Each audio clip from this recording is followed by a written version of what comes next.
What's up? Hey guys, how are you? Long time no see. I still Yeah, remember man. last time being on the show. That's a long time ago. That's long. Can you Yeah, I just give think us can you just give us a view of that shirt before? What do you got here? What do we got on that shirt? That is an absolutely incredible shirt. Fruity, right? Oh, let's Watermelon. go, buddy. Let's go.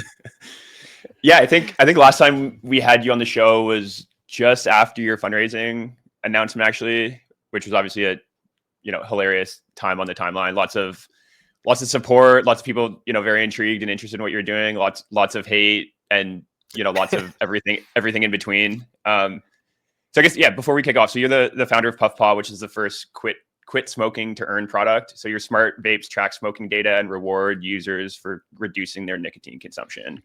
So I wonder, I guess do you want to just catch us up on, I guess, what's happened since the fundraising announcement? I know we're leaning pretty hard into Web3 initially, and then kind of realized all the huge opportunities that existed beyond it. So I think you've kind of been out of the limelight for probably a lot of people that are listening.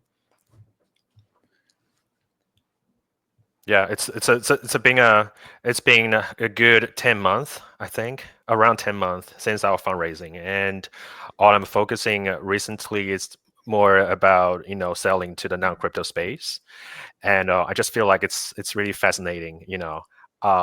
Initially thought people will really feel negative about crypto rewards, feeling kind of scammy, but it's not a case. I mean, a lot of folks they care about the rewards actually, and they love about the idea. So we've been to vape conferences, vape shows, those events. People have zero knowledge about crypto, but they all know Bitcoin, right? So we only say like you can earn Bitcoin or something, you can exchange to Bitcoin eventually. And I think that's a better way to learn from that and getting a lot of exposure, selling to the real smokers, distributors, partners around the world. It's just it's a crazy journey so far. So yeah, that's what we're keep working on right now. Interesting. So the thing that gave you confidence to go broader was realizing that people actually just didn't hate crypto and were down to to earn rewards. They don't. They actually don't. I mean, I feel like we're we're definitely in the echo chamber. All of the investors telling you, oh, you cannot market as a crypto project, right? This thing, it's so the education, the cost to educating people is so high. You have to be very non-crypto. That's not the case. I mean, it really depends on who are you selling to. If you're selling to traditional folks, maybe mid 30 or 40, or mom and dad, well, of course they are very prudent and careful about everything. But for us, like our target users, customers, they are young, they're Gen Z, they love gamified experiences, they care about gamified consumer product, and they want everything that can be fun. They're on Twitch, they're everywhere, live streaming everything. So our target users, they are different. They don't have that kind of negativity against crypto, against new technology, against anything that can farm. I mean, I use farm because I think it's a neutral word here.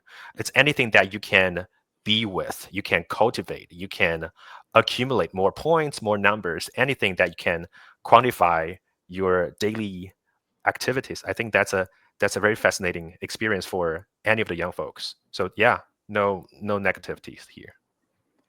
I mean, I love that, and I think it's so easy to get stuck in call it echo chamber or whatever, like a state of mind, and yeah, I think what we're seeing is that this both culturally and tech wise is permeating far more and far faster and far wider than maybe the crypto Twitter timeline would let you believe. And so maybe that's an interesting question. Like so many teams put so much of a focus into Twitter or X.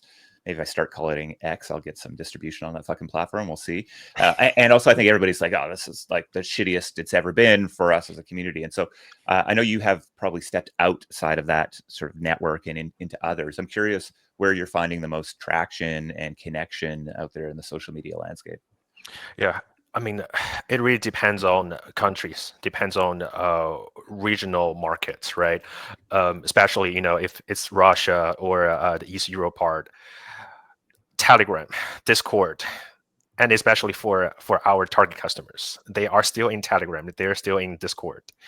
For other regions, Instagram, TikTok, right? So it's different countries, different strategies. But the best part is that as a crypto project, I can easily promote or market our content on those platforms and copy paste everything and share on X again. Like it's one time marketing expense, but double the effort, double the outcome. Literally, we are sharing a lot of short form videos, reels, creative contents. Not necessarily to spend big dollar value on traditional influencers. As long as it's fun, as long as it's creative, young generation, I don't think they care much about the quality of those videos. They care about the content, if it's hilarious, right? So that's kind of where we're spending more on the marketing efforts on those platforms. And that's where we get a lot of great tractions from non-crypto folks. And the best part is just use them again on X. So I don't need to spend much, hiring crypto influencers to do the content again.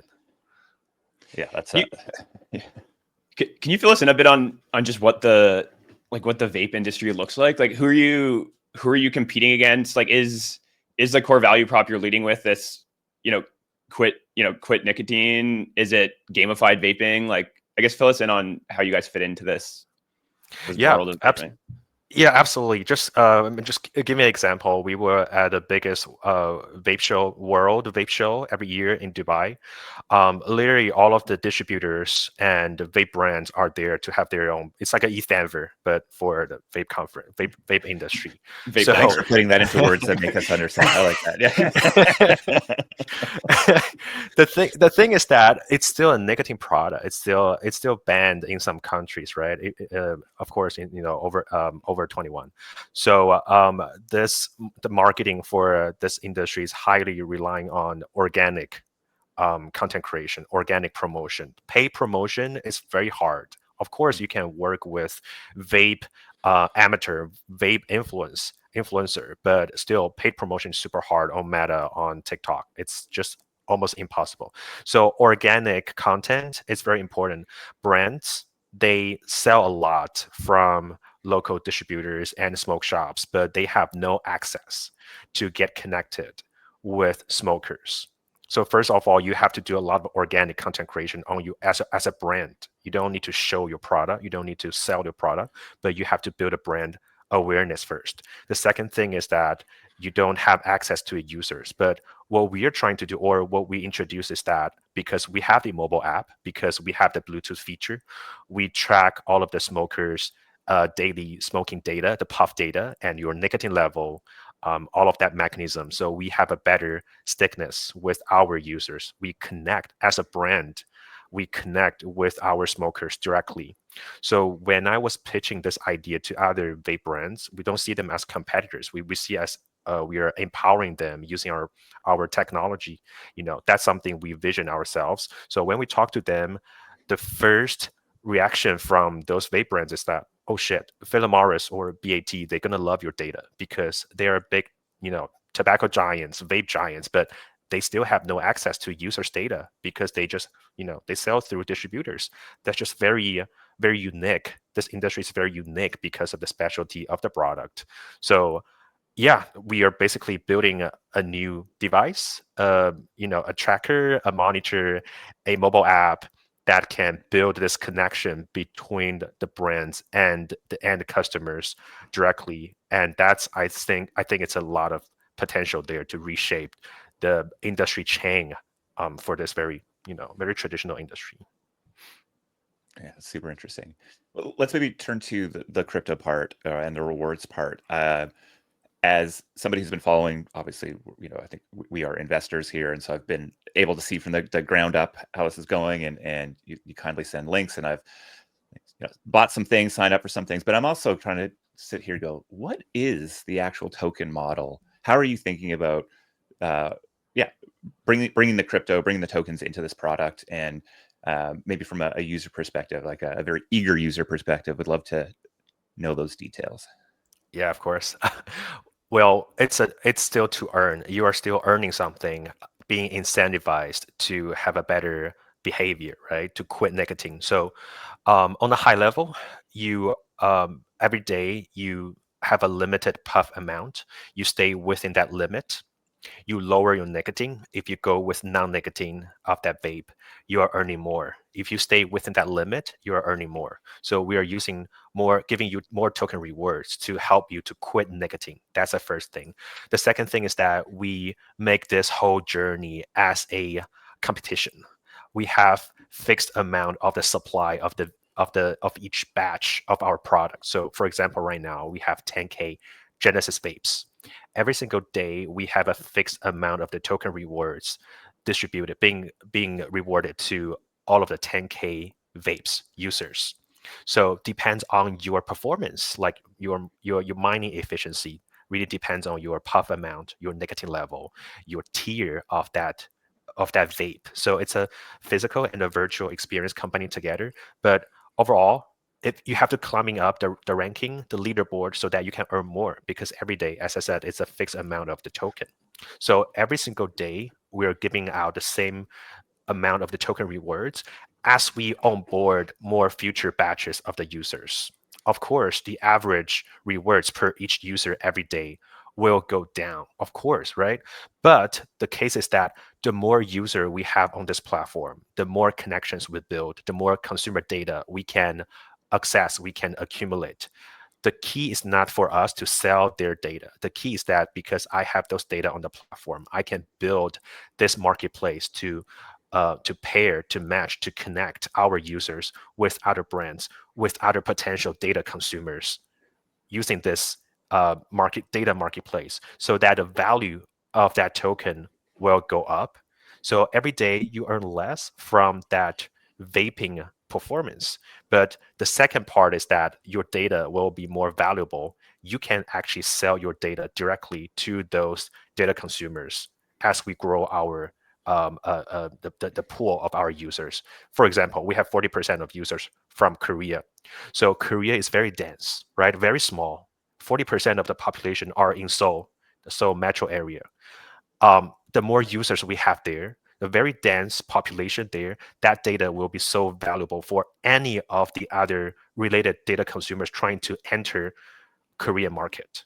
So that data part will be so valuable as we have more Korean users on board, specifically for the Korean market, the data marketplace for Korea. So yeah, two different parts. The first part is from the gaming. The second part is from your data, and that's how, in the long term, we want to balance off that data, the value of your rewards for each day, and have a organic and healthy performance of that token in the long term. And what does like the demand side for the token look like? Like, do you need to buy it to participate in the ecosystem? Is there a buy and burn? Like, what is the demand side look like? Yes, that's the most important part. Thanks for reminding me. Of course, of all of our pods, so this device, right? It's a closed pod system. It's not that popular in the US because US folks love disposable stuff, but this product is very popular and common in Europe and Asia. You have the pod, you have the vape. So this is consumable product. Every pod has 1,000 puffs. There's e-liquid inside.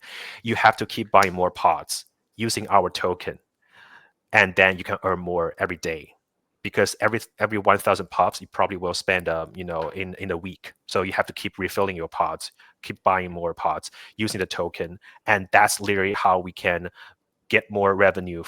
Get more revenue built into the token side and use it. It's not even like a buyback. It's just use the token to trade everything, and besides the manufacturing cost, all of the upside will be captured by the token itself.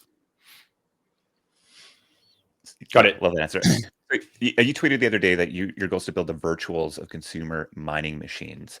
The hell does that mean? So there are two sides of the thing. The first side is that we have crypto users. They are probably in countries where we are not able to ship our vape to, or they are not even a smoker, right? So they can either lease this vape. They can buy the first of all they can buy the vape, and then they don't need to receive the vape. They can lease the vape to someone else from our platform. We pair our users, the borrowers, with them on our platform. So for them, it's like a virtual game. It's a virtual game, but they are actually helping other users, that our existing users who don't want to buy the vape, and most of them are not even in crypto. So help them to get better juice, to get better quality product, and to quit nicotine. So yeah, that's like the virtual side of the game for crypto users, because no matter what, there are only limited smokers in crypto, right? So our potential is more in the non-crypto space, but we need to capture all of the attention in crypto. That's why we create this mechanism for the general crypto users. Very Axie coded, isn't it? Like it just gives me, shout outs back to 2020 as we're lending out characters to go be played, and interesting.